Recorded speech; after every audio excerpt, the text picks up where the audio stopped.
It's Fill Your Plate Now, where every bite brings you closer to the farm gate and further from what's unhealthy. Now here's your hosts, Julie and Tammy, helping you live well by filling your plate well.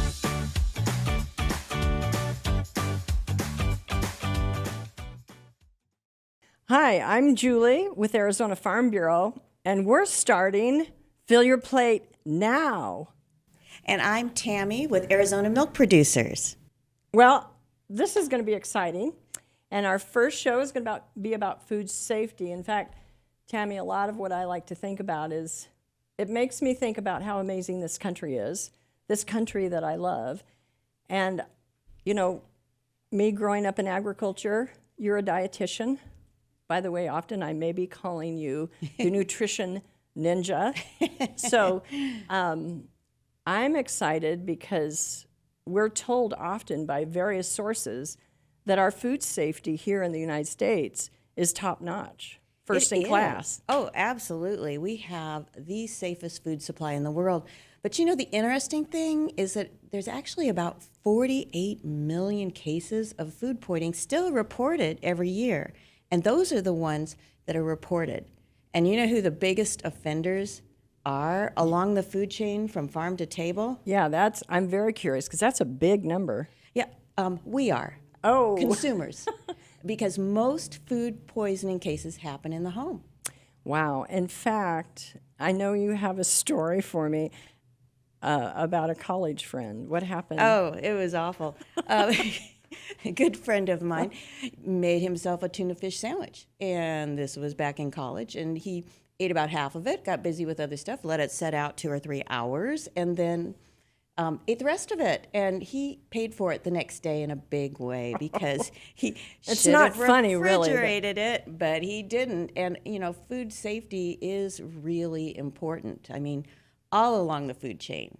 And I know there's things put in place at the farm level to the manufacturing, but tell us a little bit more about that. So, and that's what's going to be fun. So this Fill Your Plate Now, this is perfect because I'm kind of always going to be the girl that's starting at the farm gate. I'm the farm girl. And then you're going to, because you're the nutritionist, are going to help us be better at what we put on our plate. So when it comes to food safety, though, our farmers and ranchers have been very diligent over the decades to get this right.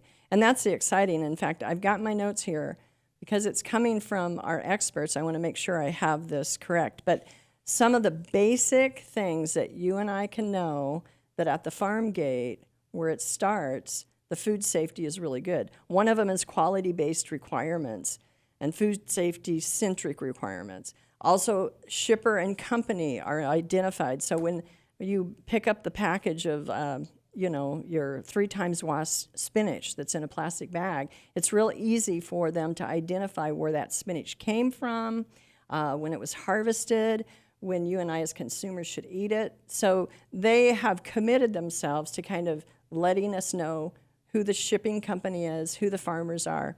Also, local, state, and national agencies serve in regulatory and oversight roles. People don't think about that at the farm gate, but they do. And then also independent third-party audits.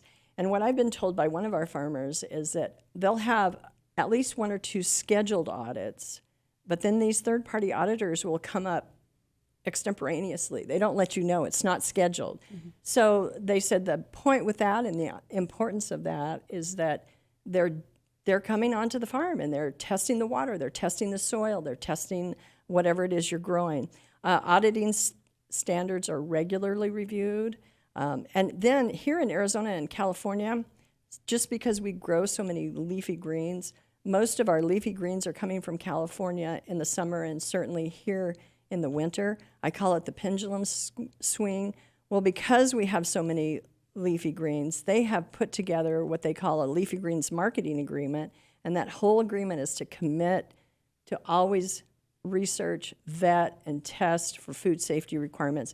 And then also, science and research-based standards are regularly reviewed and always applied. We have the University of Arizona, our land-grant university. They've called upon the University of Arizona to do a lot of testing. In fact, Wow. I think that's where you got your master's from in Yeah. nutrition, right? Yes, So, I was down at U of A. so it's very important for us to really make a commitment to food safety, and we start at the farm gate.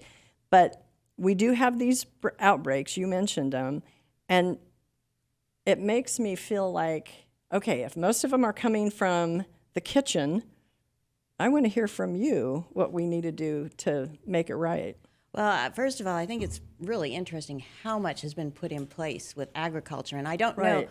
all of the agricultural circuits you do, but I do work for dairy as well as being a dietitian. And I know on the dairy side, pasteurization is key Okay. to keeping milk safe. And they test all along the way from farm to manufacturer to make sure the milk is safe. But when they pasteurize, they're heating the milk and killing any potential bacteria that could occur and maintaining the nutritional values. So with dairy, that's very important that they Yeah. pasteurize that milk. Can you clarify though, because there is a little bit of controversy that some people think that if it's the milk has been pasteurized, that you've also killed some of the nutrients, and that's just not true, correct? No, normal pasteurization, you still have that great nutrient profile with 13 essential nutrients in Yeah. milk. Now, there are other pasteurization procedures that heat the milk to a higher temperature Okay. so that the shelf life is longer, still maintains the nutrients, but you might lose a little bit. And then they also, if you've ever noticed, there are over in other countries and sometimes in our grocery stores, you see milk on the shelf, which you'd think would be really strange. Well, they have a really high temperature pasteurization that actually makes it shelf stable.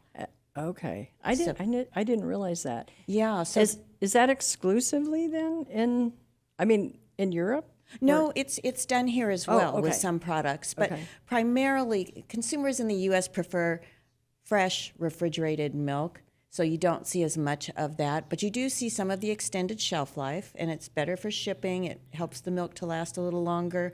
It's a medium temperature heating. It's higher than the regular pasteurization and extends the shelf life a few months. And then you see the ultra high temperature, which extends it for like a year or more, and it's shelf stable. But then on the consumer side, yes, we do have some issues with food safety, and we probably all have been guilty once or twice here and there of not always following the best food safety practices. I really like to think of the 3 C's. I like to think of cleaning. I like to think of climate, and I like to think of containers. Okay. Cleaning meaning that you want to keep everything really, really clean. You can't wash your hands too many times. And when you're using cutting boards, I always like to use like different colored ones for like green for produce, red for meat, and so on, so that I don't mix them up. But you have to, if you aren't using different cutting boards, you have to make sure they're rinsed Can I see really those? well. Sure. And so, And you even It have makes- a little icon on the bottom to how remind fun! you. So if I want to, if I'm having a hard time remembering what I'm doing now, this is a cow head. So this one I would maybe do for my meat. Yeah, is for what- raw meat, because Okay. you never want to cross over your produce Okay. and ready to eat things with animal products that are raw. You want to keep them on separate cutting boards. And this one says cheese. Uh-huh. I love it. My favorite. Okay, and then you even have one for chicken. So the truth of the matter is, I can be as color coordinated in my kitchen as I'm color coordinated in my closet. Oh, absolutely. And you can get these everywhere. You can get them online, any store that sells kitchenware, any brand. You can put them in the dishwasher. They're really easy to use. But if you don't have all of these, at least try to designate one cutting board for raw animal products and another one for your produce, and you never want to intermingle them. So that's real, but that's just part of keeping things clean, keeping Right. utensils clean, not utilizing containers that you've taken raw meat out to the grill in to put the cooked meat in. Right. And even things as simple as marinade, if you're dipping into the marinade to put it on like the steaks on the grill, you don't want to continue using the one you've dipped you touch the raw product to. You want Okay. to put marinade on and then have some separate marinade to put on when it's done if you're putting a little bit at the end, just so there's no cross-contamination. Very good idea. And then again, when it comes to, you know, the climate, really talking about your temperature. Okay. Temperature is everything. Having a food thermometer, just a really simple one, is really important when you're cooking, because you want to make sure that the product is heated to 165 to 185 degrees. Okay. When you're cooking raw meats, and depending upon the product, it depends on what you want to cook it at. But also, when you're refrigerating raw product or when you're storing afterwards, you want to keep everything below 40 degrees. So you've always told me life begins at 40. Absolutely. I agree with that. We both know that. Life begins at 40. Cool. Okay. Yeah, when you're refrigerating things, you want to make sure your refrigerator is at 40 degrees or below. Okay. A lot of food poisoning incidences occur over the holidays or when you're having company or other big activities because you have a lot in the refrigerator, and you also are not putting things away as quickly as you should. So you may want to turn your refrigerator down a little because the air is not circulating as well. And always remember that hot air rises, so your more perishable things keep on the bottom shelf of the refrigerator rather than on the top. Okay. But watch that temperature. Keep things cold before they're cooked, and then refrigerate after they've been cooked. So I'm putting you on the spot. Do you use these color coordinated? I mean, you commit to this because you know about it, right? Oh, definitely. Yeah. It's an easy fix. It's an easy fix. You don't have to use all of these, but if you have 2 or 3, I'm going to get some. to just designate red for meat or chicken, and then green for produce, and maybe yellow for cheese or bread. I mean, you can do it any way you want.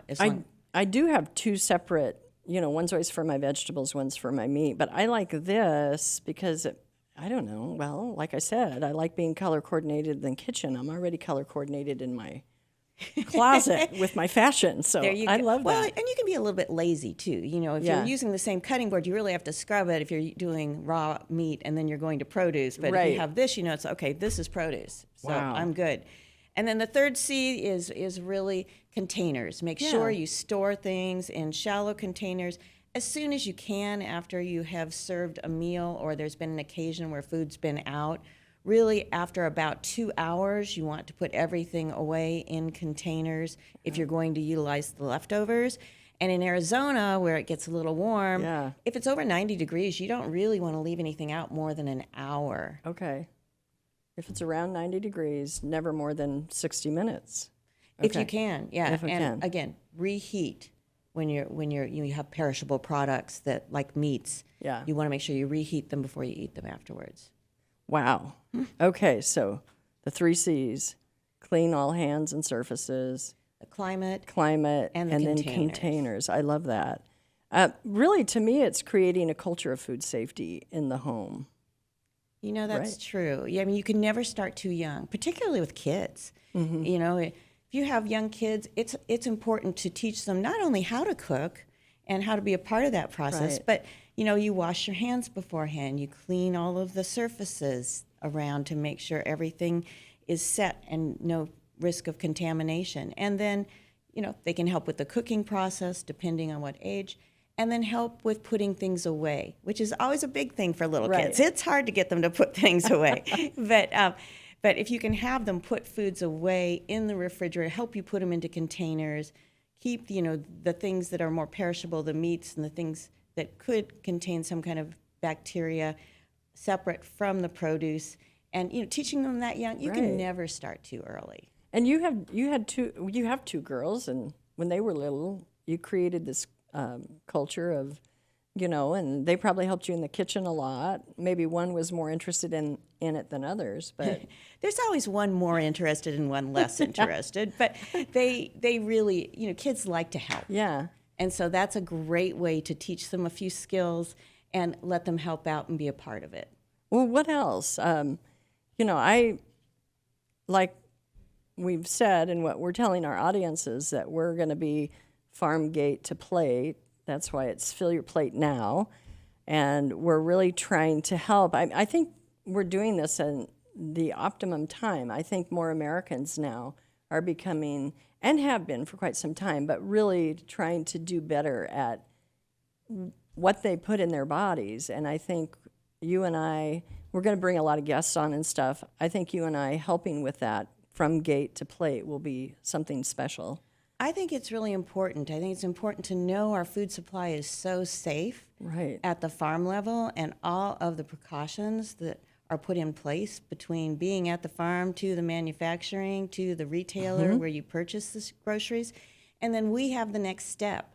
I mean, even little things like when we pick up food at the grocery store, to keep it safe in the summertime, if we have much of a drive, we really should be taking an insulated container with us to put perishable foods, because if you let that temperature rise over 40 degrees, then you're going to be at risk of getting food poisoning. And that's when bacteria starts growing, and basically, because you've got a warm, moist climate, right? Absolutely. And you know, if you use a food thermometer, it not only helps make sure that the food is safe, but it helps to show you when it's at the exact right temperature to serve. So it's more delicious. Well, I'm feeling like we'll do a little review. I'll mention a few things to remind our audiences as they are listening what we're doing on the farmer side or the farm gate side. And then I love your 3 C's. I think that's valuable enough to repeat. So I just want to stress that the food our farmers and ranchers grow feed their families and their friends and their neighbors. Some of my produce farmers in Yuma, when I go down there, they literally just go in the middle of the field, pick some romaine lettuce for me and hand it to me and say, here, take it home.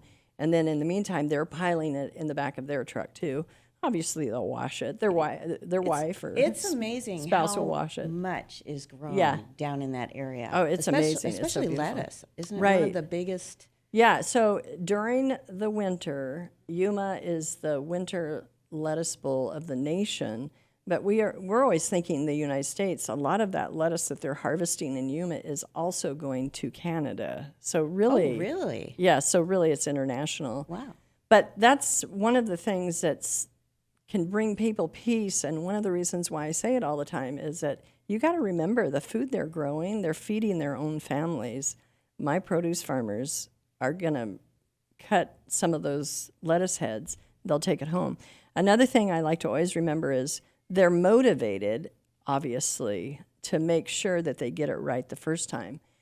Even though all of these food poisoning incidents, the majority of them are coming from our own kitchen because we're not being careful, according to the CDC.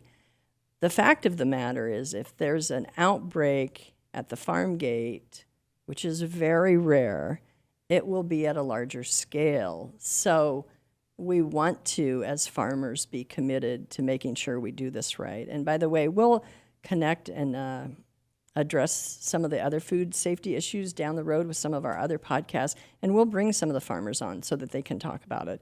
But farmers growing food, they're the ones that have driven the instituting of a lot of these food safety practices, the protocols. Most food safety managers for some of these family farms, they literally have to put in folders and binders all of the information and share the steps that they take so that when these third-party investigators, I guess is what you'd call it, but third-party food safety testers come online, they'll look at their binders, make sure, okay, you said this is how you're doing it, and then they check it on the farm. So it's almost a little bit more detailed than I can handle, but it's an amazing and impressive process, and I've had the privilege of getting to see it. And then there's always food safety training. It's always constant with anybody that's handling the food. So if we have harvesters in the field, they're trained in some of these food safety practices. And then because, again, I just want to stress, if there's an outbreak on the farm at the farm gate, which is very rare, they can't afford to because it is more to scale. So it's very much of a priority for our farmers to make a big deal of putting together and putting in place these protocols for safety. And I know so much of our food supply is government regulated. Right. I mean, And I I haven't know even with the brought that dairy up. side, you know, that there are so many regulations put in place for our safety. And it is important because when there is an outbreak, it's at a large scale, which gets media attention, even though it's very rare. And it may be in a very, very small community in Maine, and we're in Arizona, but consumers hear about it, and it can hurt that whole food supply and the economy of that farm industry. Right. And that's the other reason why they have a zero tolerance policy with it. I'm glad you brought up the federal and state regulations because it's on the federal level, it's on the state level. Here for the state of Arizona, it's the Arizona Department of Ag that's kind of responsible for some of those issues. What is so interesting, though, is because California and Arizona have done such a premium job of the food safety, certainly with our leafy greens, and I think there's 15 different listed leafy greens, all of our heads, lettuce, spinach, all that stuff. I would ask you to name them, but I you know. might not be able to do that. I won't be able to. Next time we have a show that's related to this, I'll list all of them. But the federal government looked at the way California and Arizona was modeling some of their requirements that they were self-imposing on themselves at the farm gate, and they've instituted them for the federal food safety. So again, this is driven by the shippers, by our farmers. When I talk to my farmers, I hear the passion and the commitment they have to the food safety. It's very inspiring, and it brings me a lot of comfort. Well, they are all part of our community. I mean, our dairy farmers, all of our other farmers and our ranchers, they're part of the community. They live in the community. They supply food to the community, and they take a lot of pride in it. So, they want to make sure that food supply is safe. And so that's why you don't really see that many outbreaks, along with all those regulations that are put in place, too, just as a safeguard. So what do you think our takeaways are, especially for somebody that wants to have some takeaways? I think they can rest assured that the food is handled well to the grocery store. Now, you mentioned those manuals. I think what we all have to be aware of is none of us have manuals in our homes. I know. None of us have to pass an inspection to be able to serve food or cook food or Good feed point. others. So I think the second takeaway is to remember those 3 C's. To remember to make sure everything is clean, that you control that climate, and that you have everything put away in containers in the refrigerator afterwards, and cleaning up afterwards as well, so that you can make sure your home is a safe environment, because we really have an amazing food supply in the United States, and we just have to take care of it. We do, and I've already got it logged into my head that if it's anywhere from 85 to 90 degrees and you've got food out, don't let it be out for any longer than 60 minutes, right? I always like to just remember life begins at 40. So there you go. So if it's starting to warm up, it's time for us to put it in a container, one of your 3 C's, and then put it in the refrigerator. Absolutely. If you can, keep it out an hour or less, especially if it's some kind of an outdoor event and you're in that in-between weather where people are out, and the food is out, but it is warmer. You just have to be conscientious to make sure you're taking the best care you can of the food supply in your home, so that you're nourishing those that are joining you and don't have to worry about having some kind of after effects to take home. I know. And the other takeaway that I think we can share with our audience is that our farmers are 100%, and our shippers, the shippers being oftentimes those that sign a contract with our produce farmers and say, hey, can you grow this, and this amount? And then they're the ones that, after it's been harvested, make sure it gets on the truck, refrigerated trucks, by the way, for our produce. Our farmers and shippers are committed to food safety because they're also feeding their own families. So I think we can fill our plates with a piece now that, thanks to you, you've given us knowledge on how to manage food safety in the home. And then because we've shared, and that's just scratching the surface, but we've shared a little bit about the importance of food safety at the farm gate. Yeah, we all have full plates every day, so we don't want anything to slow us down. Yeah. So hopefully we've given a few tips that can help those watching or listening to make sure that their plate is filled with healthy, food to help keep them going. Yes, I mean, it's fill your plate now. Fill it now with good, healthy food. This was fun, Tammy. I know. We'll have to do this again soon. Yes.